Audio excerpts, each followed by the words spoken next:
सादर नमस्कार, सादर जय जिनेंद्र। क्षमा ब्रेकिंग जैन न्यूज प्रतिदिन प्रातः, दोपहर एवं रात्रि में देश भर से संपूर्ण जैन समाज से संबंधित सही और सकारात्मक समाचारों के लिए देखना और सुनना न भूलें। साथ में आपसे विनम्र निवेदन है कि यदि आपने इस चैनल को सब्सक्राइब नहीं किया है तो कृपया अवश्य कीजिए और शेयर और लाइक करके धर्म प्रभावना में सहयोगी एवं सहभागी बनिए। क्या संत शिरोमणि परम पूज्य आचार्य भगवान श्री विद्यासागर जी महाराज को बचपन में थी पूर्व भव की स्मृतियां? सुनकर आप आश्चर्यचकित होंगे, लेकिन जी हाँ, कुछ ऐसा ही घटित हुआ था आचार्य श्री के साथ उनके बचपन में। लीजिए सुनिए वह दुर्लभ और हैरान करने वाला संस्मरण बागीदौरा राजस्थान में विराजमान आचार्य श्री शिष्य पूज्य मुनि श्री विनम्र सागर जी महाराज से। आज गुरुदेव का 58वां दीक्षा दिवस महोत्सव है। दीक्षाएं लेने की ताकत कई लोगों के पास होती है, दीक्षा मिल भी जाती है। दीक्षा लेकर के व्यक्ति कल्याण के पथ पर कितना चल पाता है ये सिर्फ उसको पता रहता है। लेकिन कुछ महापुरुष इस सृष्टि पर ऐसे होते हैं जो अपने गुरु के लिए भी कल्याणकारी सिद्ध होते हैं।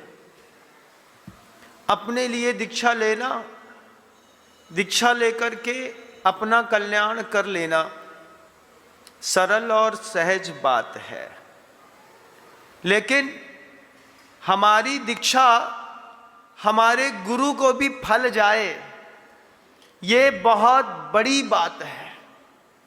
और आचार्य भगवंत की दीक्षा उनके भी गुरुदेव को फली।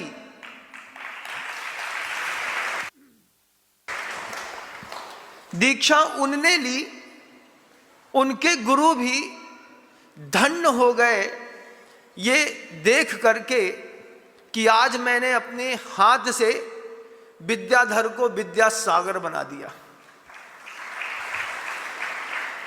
हमारी आपकी दीक्षा हमारे आपके निजी स्वार्थ के कारण हो सकती है, लेकिन आचार्य भगवंत की दीक्षा बिल्कुल असामान्य दीक्षा थी। घर के अंदर की एक छोटा सा संस्मरण है गुरुदेव के जीवन का जुड़ा हुआ। दीवार पर चूल्हा की आग जल रही थी तो बगल में लकड़ी का एक कोयला ताजा ताजा तैयार हुआ था। जो ताजा कोयला होता है उसमें रंग बहुत जल्दी छूटता है, कभी महसूस किया हो तो। ताजा कोयला तैयार हुआ था और बालक विद्याधर ने ताजे कोयले का एक टुकड़ा पानी डाल करके ठंडा करके उठा लिया, खाकी पैंट की जेब में डाल करके स्कूल चले गए। विद्यालय से लौट करके आए, माँ के खाना बनाने में देर थी, उतनी देर में कोयले का टुकड़ा उठा करके और दीवार में पिच्छी बना रहे थे। कभी देखी नहीं थी पिच्छी उनने, लेकिन पिच्छी बना रहे थे। जब पिच्छी का पूरा आकार बना दिया और मां श्रीमती ने उनसे पूछा कि पीलू ये क्या बनाया है, तो वो कहते हैं पिच्छी। मां ने पूछा पिच्छी तुमने कहां पर देखी, तो वो कहते हैं सपने में दिखाई देती है।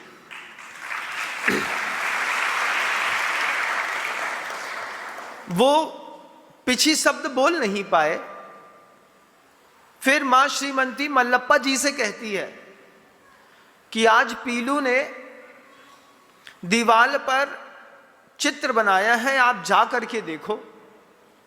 और पीछे का एक चित्र, इतनी बड़ा करीब चित्र होगा, वो उन्होंने बड़ी खूबसूरती के साथ बना दिया था। मल्लप्पा जी ने शाम को पूछा पीलू से, पीलू यन मांत्रन, जब कर्नाटक की भाषा में मल्लप्पा जी ने कहा तो आइला आइला कह करके उन्होंने बात को छोड़ दिया। उस वक्त तक माँ श्रीमती और मल्लप्पा जी को स्मरण है कि घर में किसी मुनिराज का आना नहीं हुआ, मंदिर में किसी की पिछी थी नहीं, मंदिर में कोई पिछी वाला दृश्य भी नहीं था। बाद में मल्लप्पा जी के जो सहयोगी मित्र थे, उन सहयोगी मित्र ने जो ज्योतिष को बहुत अच्छे से जानते थे, उन्होंने मल्लप्पा जी से कहा कि इसको पूर्व भाव की कुछ स्मृतियां होंगी, कभी इसने पूर्व भाव में पिछी उठाई होगी, पिछी चलाई होगी, उस उठाई और चलाई हुई पिछी का संस्कार है कि इसने आज पिछी का चित्र यहां पर बना दिया।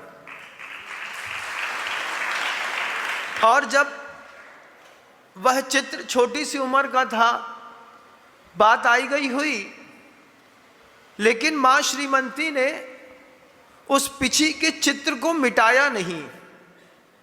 हर बार जब कभी भी कोई ड्राइंग बनाते गुरुदेव, क्योंकि चित्रकारी में भी आचार्य भगवंत महारथी थे, जब भी कोई चित्र बनाते, अगर मां श्रीमती को चित्र उनकी गरिमा के अनुरूप नहीं लगता तो शाम को उसमें थोड़ा सा गोबर उठा करके हाथ मार के लीप के बराबर कर देती।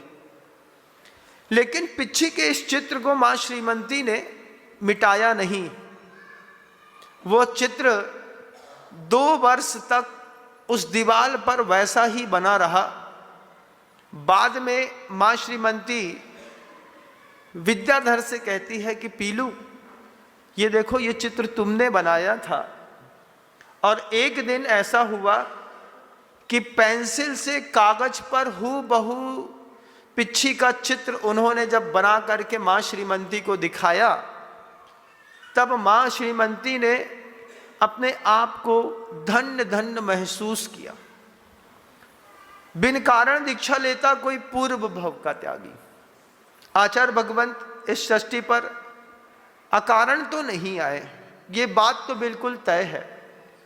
छोटी सी उम्र में आदमी जहां अनार का सही ढंग से नहीं लिख पाता है, उस उम्र में उस बच्चे ने पिछी का चित्र बनाया। ज्योतिषार कहते हैं इस बात को, पूर्व भाव में इन्होंने इसका उपयोग किया होगा। और फिर धीरे धीरे धीरे धीरे जैसे जैसे वो बड़े होते गए, मां श्रीमती के संस्कार फलीभूत होते गए। और छोटी सी उम्र में जब पहली बार 9 किलोमीटर दूर आचार्य शांति सागर जी महाराज श्री जी का जाना हुआ था, पहली बार उनका दर्शन किया, पहली बार आचार्य देशभूषण आचार्य महाराज जी का दर्शन करके अंतर मन में जब उन्होंने पहली बार आंख से पिछी देखी, उसी वक्त शायद उन्होंने ये तय कर लिया होगा कि मेरा भविष्य संसार में नहीं है, इस पिछी पे है जो पिछी मुझे हाथ पे चाहिए। उस मुकाम को तय करने पे सिर्फ 21 साल लगे। 21 साल में दादा गुरु ज्ञान सागर जी महाराज श्री जी के हाथ तक पहुंचना भी एक बहुत बड़े साधक के निर्लिप्त भाव का परिणाम था। अगर आचार्य देशभूषण जी महाराज जी बिल्कुल सहजता में अपने उस ब्रह्मचारी विद्याधर का त्याग नहीं करते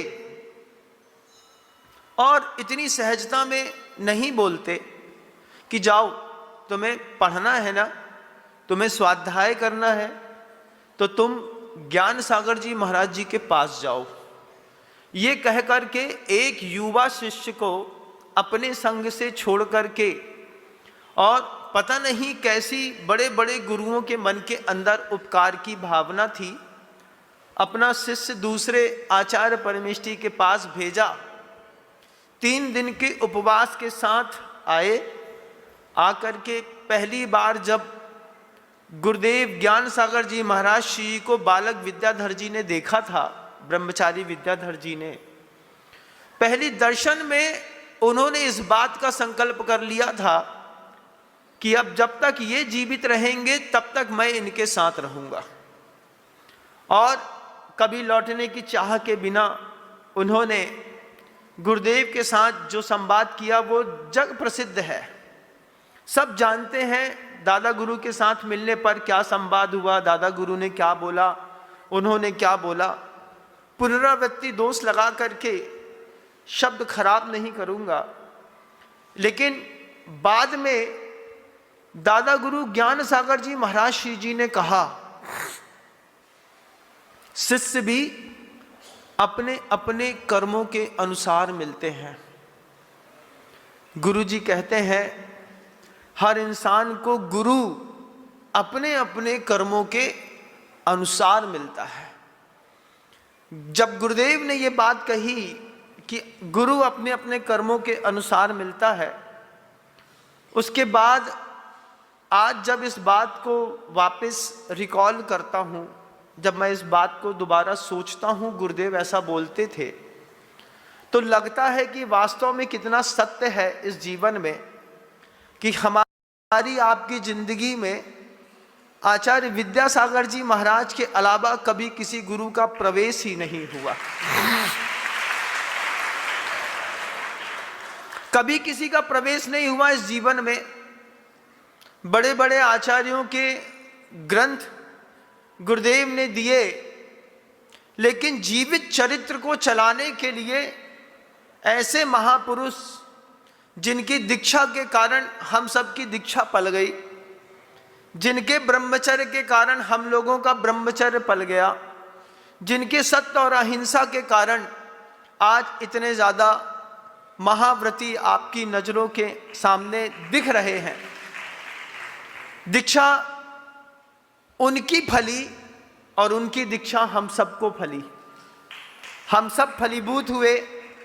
हम सब ने गुरुदेव का खूब लाभ उठाया, खूब अच्छे से पूजा करी, खूब भक्ति करी, खूब दान दिया, खूब कर्तव्य का पालन किया, संयम ग्रहण किया, प्रायश्चित ग्रहण किया। गुरुदेव के साथ रह करके क्या नहीं किया। सबसे बड़ी बात, हमारे पुण्य कर्म इतने तेज थे कि हमको गुरुदेव के दर्शन, सेवन, पूजन करने का सौभाग्य मिला। वे लोग कैसे होंगे इस सृष्टि पर जो गुरुदेव का सिर्फ नाम जान पाएंगे, देख नहीं पाएंगे। अभी जो गर्भ में शिशु है वो आचार्य विद्यासागर जी महाराज जी को क्या जान पाएगा। जो स्त्री अभी इस जैन कुल में नहीं आई है वो गुरुदेव को क्या जान पाएगी। लेकिन हमने आपने तो जी लिया 58 साल। बसंत भाई जी दोषी यहाँ पर बताते हैं कि गुरुदेव की दीक्षा हुई थी, वो वहीं पर खड़े थे। कैसा पुण्य है इस बागी दौरा की धरती पर कि यहाँ पर एक इंसान ऐसा भी है कि उस महान गुरु की दीक्षा को देखने का सौभाग्य उनके आंखों में समा गया। क्या सौभाग्य है।